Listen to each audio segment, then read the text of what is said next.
เอ้ยโยโอ้เย่สบายดีและสบายดีทุกท่านที่มาเห็นคลิปนี้เนาะคลิปนี้ก็คือจะเป็นการมิกเพลงในโปรแกรม FL Studio Mobile ในโทรศัพท์เนาะคลิปนี้ก็คือจะเอาเพลงมามิกกับแพ็กรูปที่นาคาเนาะเพราะว่ามันจะบ่ได้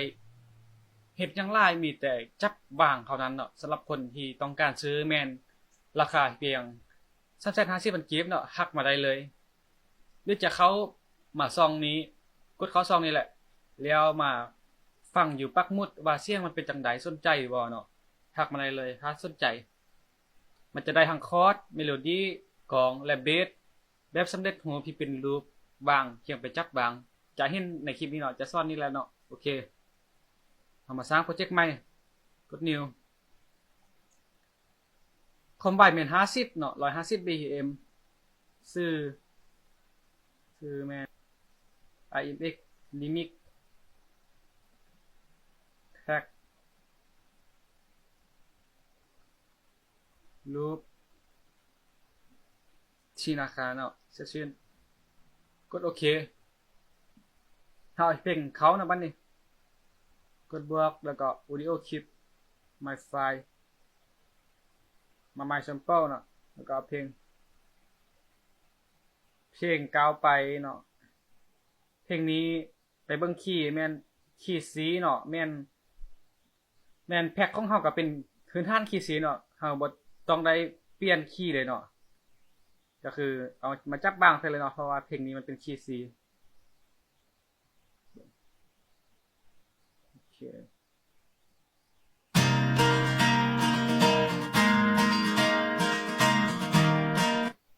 โอเคเนาะเฮามา5จังหวะหรือว่าวางโครงสร้างบ่ให้มันฮอตเพลงใดเนาะเบิ่งฟังฮอนฮุกเนาะโอเคเอาฮอตประมาณนี้เนาะก้าวไปเนาะก้าวไปโอเคลงประมาณนี้เขาตัดเพลงเข้ามาเนาะเอาฮอตอันนี้เนาะต่อจากนี้แม่นเฮาจะใส่โครงสร้างของท่อนเมโลดี้ท่อนเติร์ดเนาะ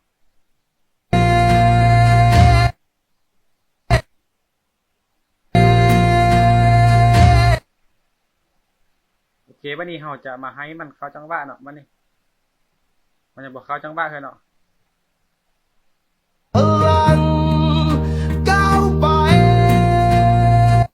วิธีเฮ็ดให้มันเข้าจังหวะกับเพลงแม่นเฮาลากเนาะลากแล้วก็ให้มันเบิ่งแล้วก็เลื่อนเบิ่ง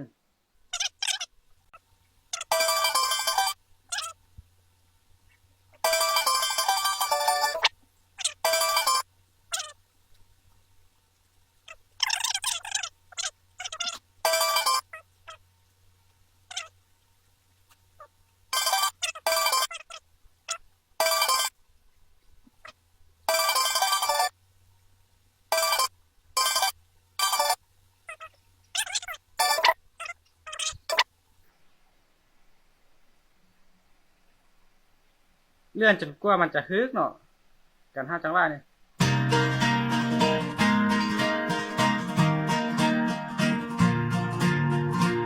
วันที่ใจโอเคน่าจะฮึกแล้วถ้าน่าจะฮึกแล้วเฮาก็ลากมานะเพลงใจแต่อีกคนนั้นเท่าไรเธอต้องไปหมดเก่าไปแล้วก็พอ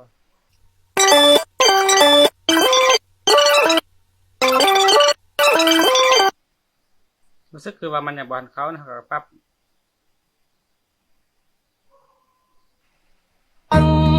ก้าวไป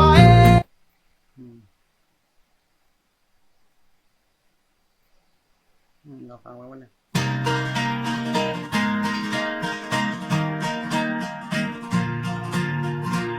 วันที่ใจอ่อนล้าท้องฟ้าไม่สดใสนั่งมองไปไร้ซึ่งทิศทางมีเพียงฝันและเพียง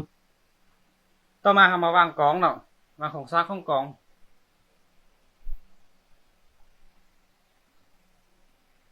วางของสร้างของกองเพดาน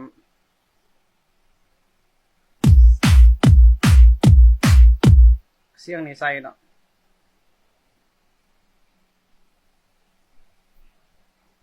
โ กับวาง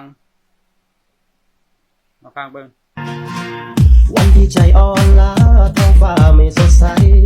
นั่งมองไปไร้ซึ่งทิศทางในบางครั้งไม่อาจให้หนาวของหัวใจกำลังใจ โอเคเนาะมันเปลี่ยนท่อนแล้วเราก็เอามากล่องหูแบ็กอื่นมาใส่เนาะกล่องหูแบ็กนี้เราเอากล่องนี้เนาะกล่องที่อยู่ในแพ็ครูปที่ราคาเนาะใครสนใจมันทักมาได้เลยเนาะราคา 350,000 กีบ 350,000 กีบเนาะทักมาทาง WhatsApp เนาะหรือว่าทาง TikTok นี่ก็ได้ทางให้ดีมันทางทักไป WhatsApp เลยเนาะเบิ่งเบอร์อยู่ที่โปรไฟล์เลยเนาะ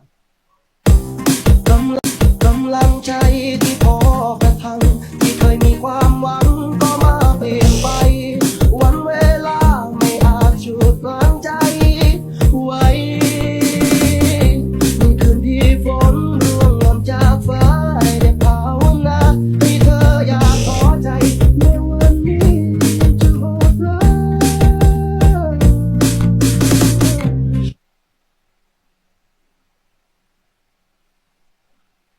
แม้คำว่ารักยังกัดกินใจแต่อีกวันนานเท่าไรเธอต้องไปให้ถึงฟังให้บทเรียนชีวิตต่อเติมพลัง โอเค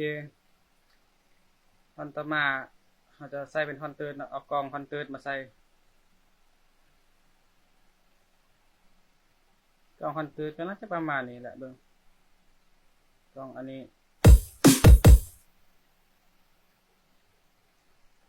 เมื่อกี้เราวางโครงท่อนเมโลดี้ก่อนเนาะเอาเขาที่รูปเมโลดี้เนาะรูปลีด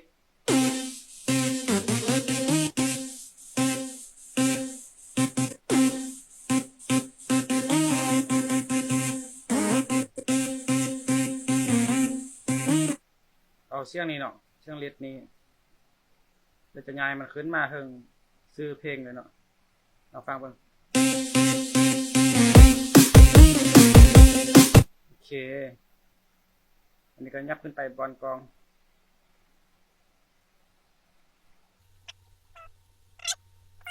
อันนี้เป็นเฮาวางโครงห้างของกองต่อมาเขาจะวางโครงห้างของคอร์สน่ะลบกันเพราะว่าเขามีรูปแล้วเขาบ่จำเป็นต้องไปเขียนคอร์สเองเนาะมีแต่เปลี่ยนคีย์เนาะสำหรับรูปโอเค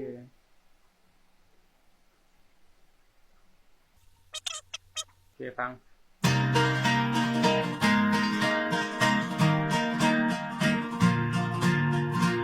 วันที่ใจอ่อนล้าท้องฟ้าไม่สดใสนั่งมองไปไร้ซึ่งทิศทางมี ตัวนี้แม่นเขาจะใส่คอร์สย้ำๆเนาะตัวคอนเติร์นนะก็คือคอร์สเดียวย้ำนะจะให้ตัวอย่างฟังเบิ่งเนาะโอเคอันนี้แหละลากขึ้นมา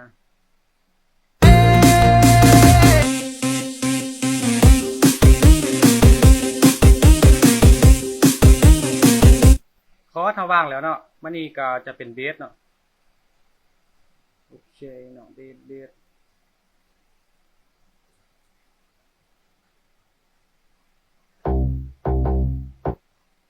โอเคเบส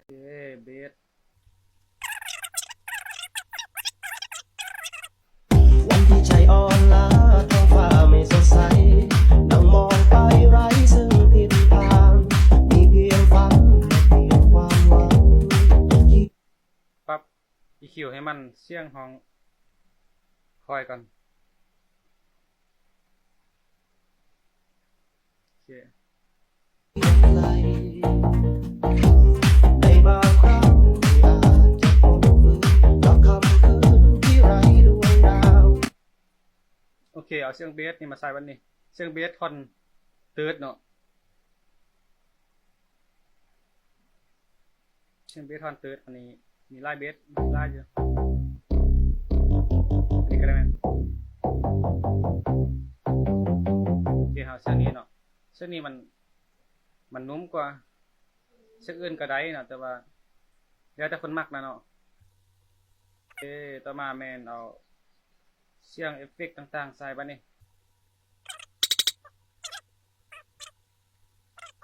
อย่ามันแห้งเกินไป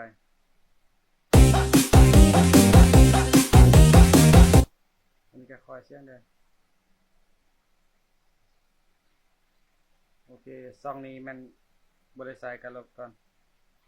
ต่อมาแม่นเสียงเอฟเฟกต์ข้างนั้นเนาะบัดนี้เสียงเอฟเฟกต์ในแพ็กรูปก็มีแถมให้ไปเนาะ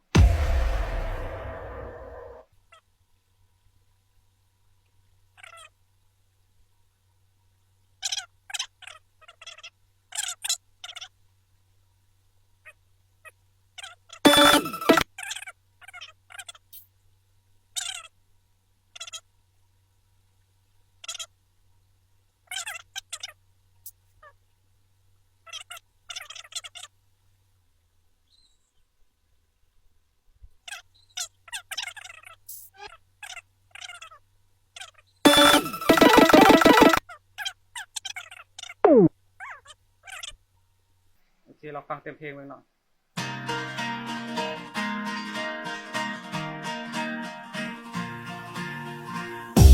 ใจอ่อนล้าท้องฟ้าไม่สดใสนั่งมองไปไร้ซึ่งทิศทางมีเพียงฝันเพียงความหวัง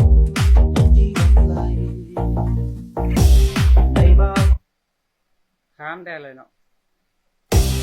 กำลังใจที่พอกระทั่งที่เคยมีความหวังก็มาเปลี่ยนไปวันเวลาไม่อาจฉุดรั้งใจไว้เมื่อคืนที่ฝนร่วงหล่นจากฟ้าได้ภาวนาให้เธออย่าท้อใจในวันนี้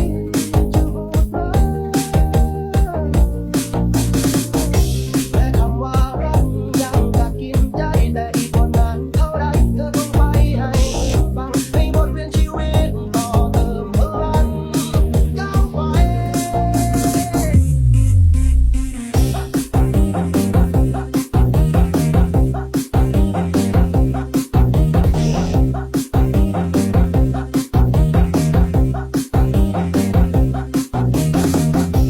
และนี่คือสิ่งที่ทุกคนจะได้เนาะถ้าซื้อ